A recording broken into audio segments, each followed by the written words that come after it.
افتخارش. آقا عجب صدایی. آقای ریوندی خواهش میکنم چقدر خوش تیپه اینطور رو قرآن نگاه کنید. یه جور میاد انگار پادشاه فرانسه داره میاد.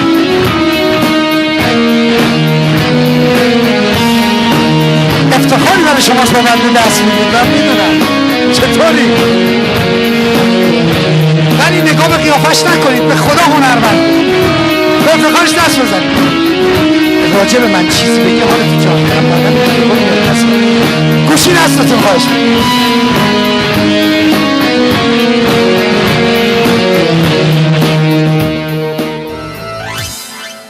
خود سید جواد هاشمی مدت انگلستان زندگی میکرد، راننده تاکسی بود. وقتی اومد گفتم جواد اونجا فرمون ماشینا سمت راسته، تو مشکلی برای رانندگی نداشتی؟ گفت اتفاقا حسن فرمون سمت راست خیلی رادسته، فقط یک اشکال داشت، وقتی توف میخواستم بندازم بیرون میافتاد صورت بغل دستی. به چه فرهنگی تو داری؟ چه کاری تو میکنی؟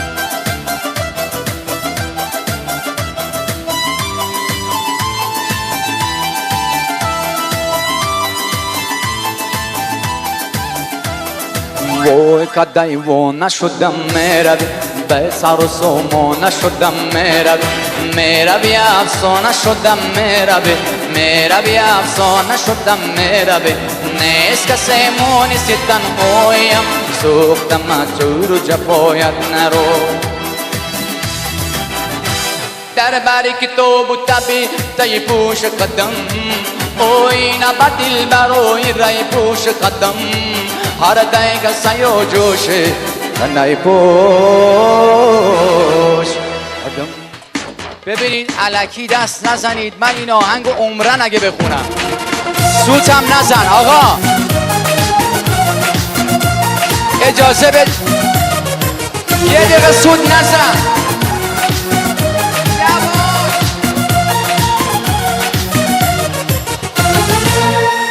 شب شیشه بارون زده آینه رویاست، خوشه پس هر پنجره تصویر تو پیداست، هست و همه خانه من شهر تماشاست، دنیای من اینجاست این گوشه دنیاست.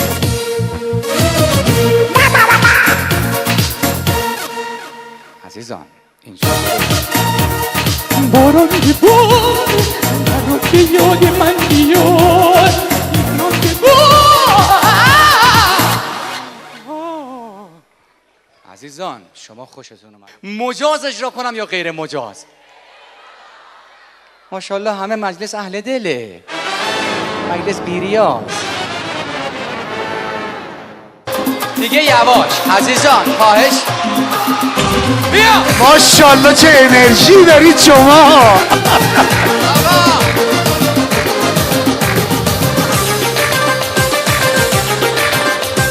دلبر شیرین بزنین یارم. یه چک تو بگی برو با تو قرآن بس دیگه. پول منو کسی دیگه حساب میکنه، بدهی تو بهم بده. این کاغذا چیه؟ خب خیلی یه روز جواد اومد خونهشون دید خانمش نیست، انقدر ناراحت شد، دلشوره تمام وجودشو گرفت، همه جا رو گشت، بعد فهمید هنوز ازدواج نکرد. اما انسان عاشق میشی براش دست بزنید.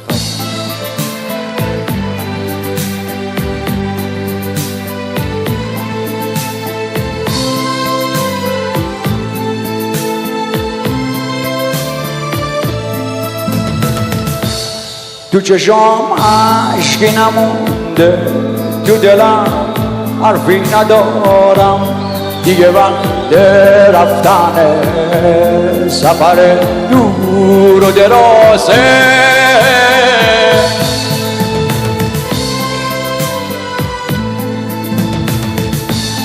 من از صدای گریه تو به غربت بارون رسیدم، تو چه شد باغ بارون زده دیدم.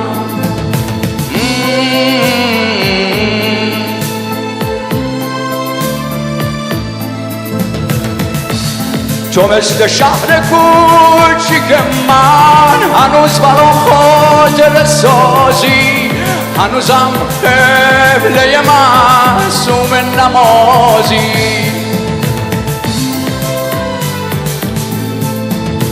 و تو بوران با دو بارون چیکه چیکه توی ناودون، روز ابری روز سرما انتظار روز برفی.